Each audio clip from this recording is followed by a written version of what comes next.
One should rely on the Dharma, not any person. The person here could be rendered as individual, and the Dharma means the teachings of the Buddha.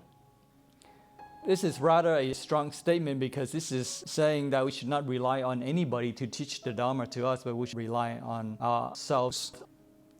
One could ask, is this advocating isolation? Is this advocating that we should simply read books about Buddhism without having any contact with Buddhists? We should understand what it means to not rely on any person.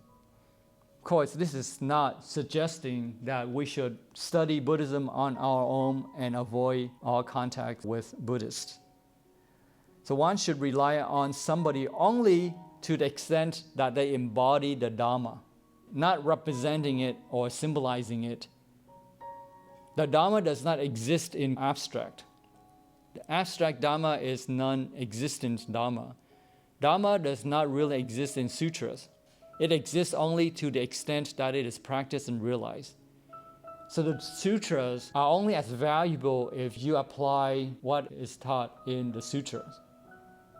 So that's what it means here is that when we associate with somebody, when we depend on somebody, it's not that they put on a yellow robe or they have a sign, a Buddhist symbol, but they have to actually practice the Dharma. And that's what it's said here is to avoid relying on anybody who just has the outside appearance and not truly practicing the Dharma. So relying on the Dharma, not on any person, does not mean abandoning the living Dharma as actually realized by individuals. So we are not being advised to give up on the spiritual community, to shut ourselves up and to avoid contact and to be self-sufficient as an individualistic way. We should not take this as a directive to rely on our own limited subjective understanding. But what this is telling us is that we should not rely on authority. We should not rely on other people to interpret things for us and to do the practice for us. Not to pay a master with a sum of money and then have him perform some pujas or do the practice for us. But we should do the practice ourselves. We should learn the sutras and apply the sutras in our own life. Not rely on any person here means not to rely on authority. But what is authority?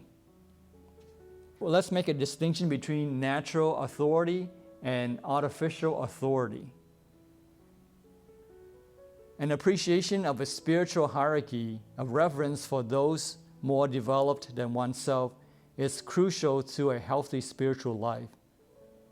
And this is what we call natural authority. We respect and we have fear for those who are more spiritually superior than we are. Naturally, we look up to those who can help to guide us.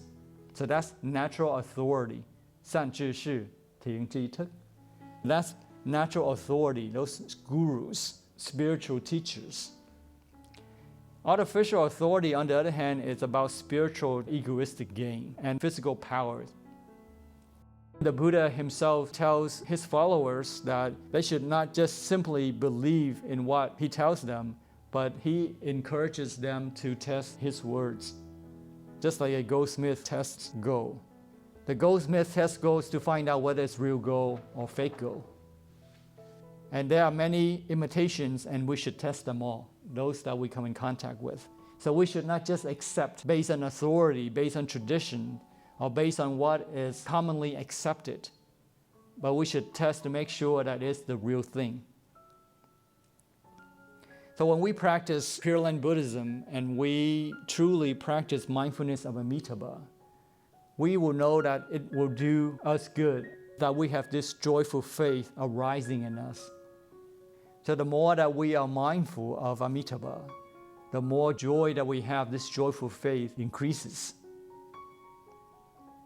The Buddha is the only great religious teacher who has said this sort of thing to test his own words. You don't see this in other religions where the teachings are forced down onto the followers. And should they challenge the teachings, they could be persecuted.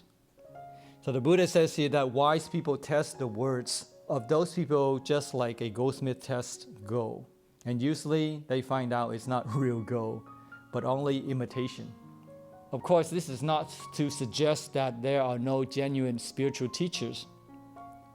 But real spiritual teachers do not make claims about themselves, and they do not allow their followers to make claims on their behalf. So they are not out to impress people. They are not out there to go after power. Anybody who does make such extravagant claims is not a spiritual teacher, but a politician.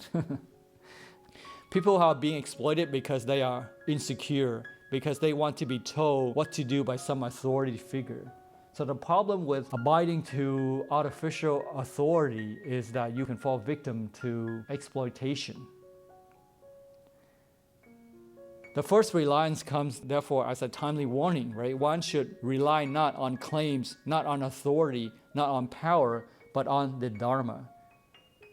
What this means is that the Dharma is actually embodied in the lives of spiritual friends with whom one is in real contact and communication. It is spiritual friend that helps us practice the Dharma, not glamorous but distant spiritual superstars. So what's important here is to practice the Dharma.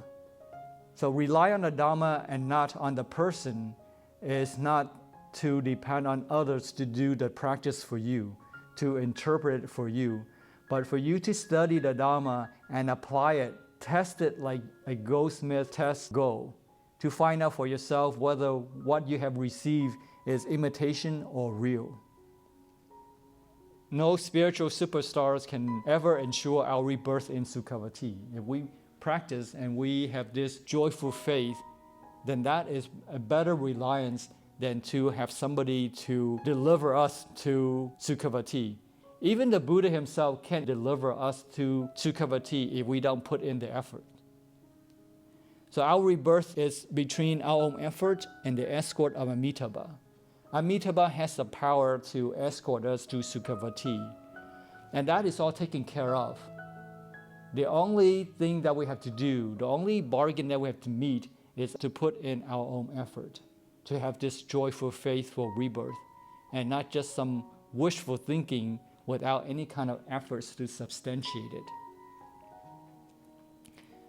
This emphasis on contact with living Dharma, with people who are practicing Buddhism, does not mean that we can forget all about the study of Dharma as presented in the scriptures. So we have to find a balance here. So we have to do our own study and apply it in our lives. But at the same time, we should maintain contact with our spiritual friends who are more spiritually superior than we are. The scriptures are best studied with the help and companionship of spiritual friends who really, truly practice and apply the Dharma in their lives. By virtue of their own spiritual experience, we'll be able to bring the words of the scriptures to life.